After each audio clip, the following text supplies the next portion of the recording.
দক্ষিণগ্রাম কৈলাসপতি আশ্রমে উমা গোসাই চাঁদ মহাপ্রভুর ৬০তম তিরোধান দিবস মহা সমারোহে পালন করা হলো। আজ অর্থাৎ ১৭ই ভাদ্র বীরভূমের ময়ূরেশ্বর ১ নম্বর ব্লকের অন্তর্গত দক্ষিণগ্রাম কৈলাসপতি আশ্রমে পালন করা হলো ঠাকুর শ্রী শ্রী গোসাই চাঁদ মহাপ্রভুর তিরোধান দিবস।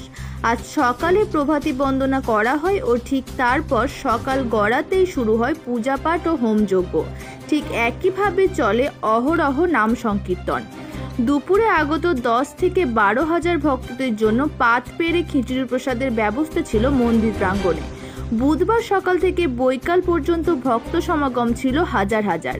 বীরভূমের মল্লারপুর থেকে অনিমেষ দের রিপোর্ট, দৈনিক ডিজিটাল নিউজ।